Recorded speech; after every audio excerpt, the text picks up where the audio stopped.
여러 예물과 규례들에 관한 내용이 기록되어 있다. 계속해서 절기에 관하여 언급하고 있다. 거룩한 땅의 구별 1.8절 제가 읽겠습니다. 이 부분에는 가나안 땅의 일부를 하나님의 땅으로 선택할 것에 대하여 언급하고 있습니다. 여기에서는 가나안 땅의 정부 지역에 관한 선별만 언급되었고 지파별 땅의 변화에 대한 언급은 에스겔 47장 13절부터 48장 35절에 다시 이루어집니다. 하나님께 드릴 거룩한 땅은 여기서 예물이라 불렀는데 원래 예물, 테로마이란 가세, 세금이란 뜻입니다. 그러니까 하나님께서는 하나님의 땅에 대하여 소유권을 주장하신 셈입니다. 그리고 특이할 만한 것은 성소를 둘러싸고 있는 인근 땅을 뜰로 삼으라는 것과 민수기 35장 1절, 2절부터 8절에 기록된 것과는 달리 제사장들에게 특별한 지역을 할당해 주었다는 점입니다. 7위자에 관한 분면 9절부터 10절 제가 읽겠습니다. 돈 단락은 7위자들의 공의로운 통치에 관한 분면의 내용입니다. 즉 불공정한 도량형의 사용에 대한 지적을 통하여 7위자들이 의롭게 살아갈 것과 사회 정의를 위하여 힘쓸 것을 권고하고 있습니다. 여기서 오늘날 통치자들은 자기의 권력이 하나님께로부터 왔다는 사실을 깨달아 공평과 의로 나라를 이끌어야 할 함을 가슴에 새겨야 했습니다. 절기에 관한 규례 18절부터 25절 제가 읽겠습니다. 이미 모세의 율법에 규정된 절기에 관한 내용은 이스라엘 백성들이 잘 알고 있는 내용이었기에 간략하게 소개하고 있습니다. 즉 신년절, 유월절, 초막절 등과 이 절기의 여호와께 드릴 예물의 제물들에 관한 규정을 말하고 있습니다. 한편 성소를 정결케 할 신년절과 출애굽을 기념하는 유월절은 예수 그리스도의 십자가상에서 피 흘림을 예표하며 초막절은 천국의 도래를 상징합니다. 본문 1절부터 8절 다시 한번 상고해 봅니다. 이 책, 평화회복책하고 바로 장로회에서 제 순서가 27이라 그래가지고 사실 기회만 되면 저도 모르게 성경 에스겔 45장으로 넘어가게 되고 이 평화회복책이라면서 제가 책이 자꾸 넘어가게 되는 것을 느꼈습니다. 그래서 우리 교회 담임 목사님, 당회장님, 모든 교육자님들이 말씀을 준비할 때 얼마나 긴장하면서 준비할까라는 마음을 다시 한번 갖는 계기가 되었습니다. 에스겔 40장부터 43장까지는 성전 환상을 에스겔에게 하나님께 환상으로 성전을 어떻게 지어야 될 것에 대해서 설계해 주십니다. 그리고 어제와 그제 이틀 동안에 성전에서 섬겨야 될 레위인들과 제사장들에 관한 책임과 규례에 관해서 설명하고 있고 오늘은 성전을 중심으로 땅을 어떻게 나눠야 될 것인가에 관해서 본문에서 말씀해 주고 있습니다. 그런데 1절에 보니까 제비 뽑아라고 합니다. 제비 뽑다는 얘기는 주인이 없다는 것입니다. 주인이 없다는 것. 물론 모든 것은 하나님의 것입니다. 그런데 하나님께서 명하기를 제비 뽑으라고 합니다. 그럼 그 땅은 주인이 없다는 것입니다. 이제 주인을 정해주겠다는 것입니다. 그런데 그 땅은 주인이 없었습니까? 바벨론으로 포로로 잡히기 전에 분명히 가지고 있던 땅들이 내 어른들이 우리 조상들이 가지고 있는 땅들이 있었을 수도 있다고 저는 생각을 했습니다. 그런데 그 땅의 소유권을, 기득권을 포기하라는 것입니다. 그리고 제비를 뽑아서 다시 정하겠다는 것입니다. 그런데 제비 뽑을 때, 기업을 삼을 때 먼저 거룩한 곳을 먼저 세우라는 것입니다. 정하라는 것입니다. 성전을 먼저 정하라는 것입니다. 그 전에 그 중앙에 성소를 먼저 구획해서 먼저 만들라는 것입니다. 그리고 그 주변을 제사장과 레위인들이 쓸 땅들, 그리고 왕의 소유할 땅을, 그리고 나머지 8절에 가서 그 12지파의 땅을 나눠주라고 합니다. 먼저 하나님께 먼저 드리라는 것입니다. 성전을 먼저 하라는 것입니다. 저는 이 말 여러 번 읽으면서 미국 청교도들을 생각해봤습니다. 제일 먼저 하는 일들이 그 혹독한 그 원주민들과 혹독한 날씨와 정말 제대로 재배되지 않은 그런 추수를 가지고 할 때 제일 먼저 지은 것이 교회였습니다.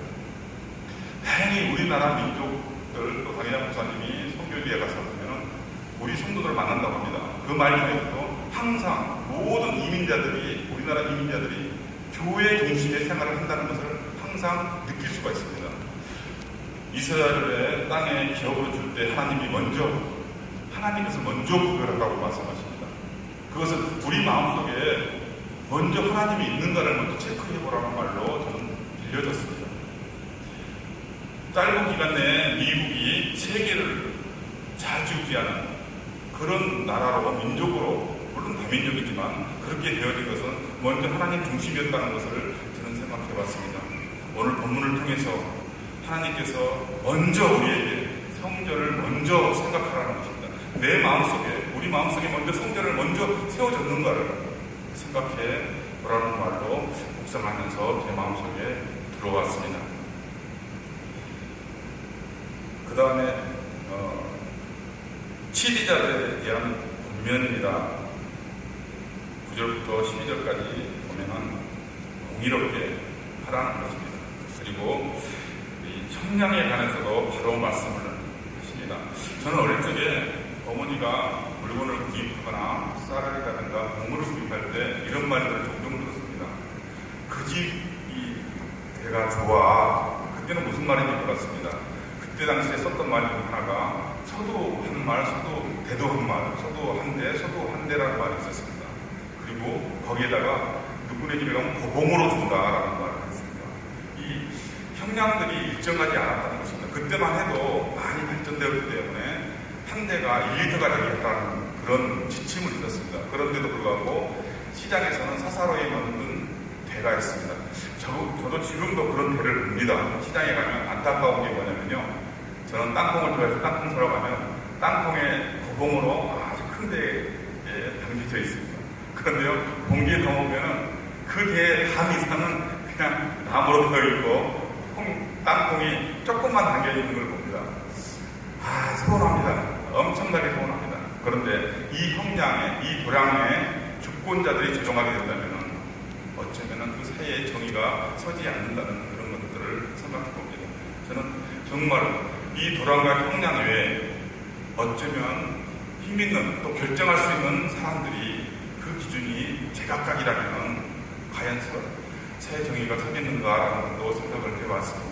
혹시 우리 중에 그것을 정의하는 위치에 있다면, 정할 수 있는 위치에 있다면 정말로 내가 공평한 주, 하나님은 공평치 않은 주를 미워하신다고 했습니다. 공평하지 않은 주를 미워하신다고 했습니다. 내 마음속에 정말 공평하게 있는가를 다시 한번 생각해 봐야 된다고 저는 묵상하면서 깊이 생각해 보았습니다.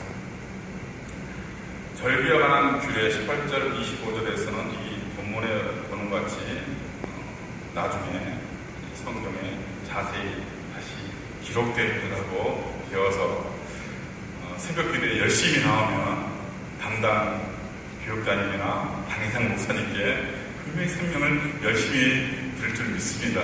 그래서 본문 말씀으로 정리하도록 하겠습니다. 오늘의 지혜 말씀 읽겠습니다.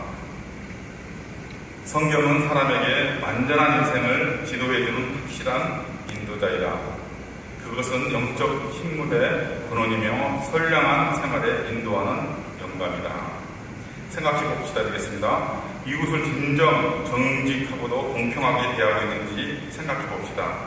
기쁨으로 재물을 하나님의 일에 쓰고 있습니까?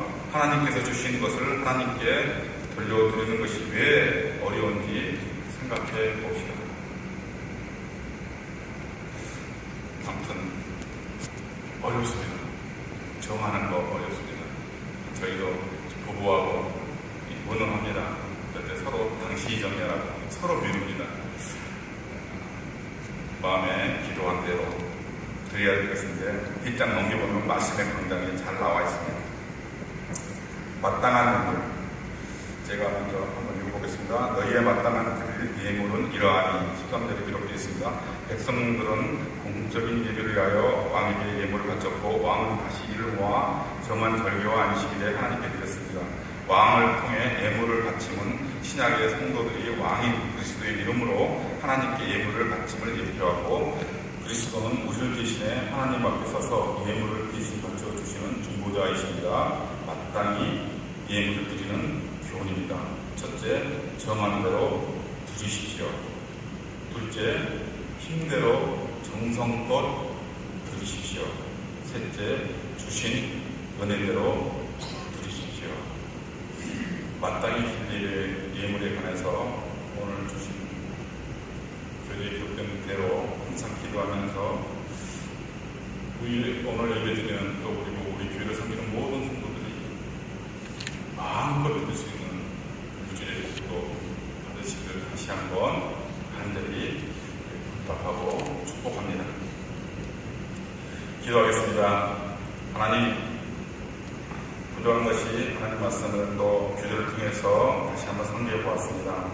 아버지께서 하고자 하시는 그 말씀만 기억에 남게 해주시고 오늘 내일 있을 주일을 위하여 준비할 것인데 정말로 내일을 기대하며 오늘 하루를 보낼 수 있도록 인도하여 주시옵소서.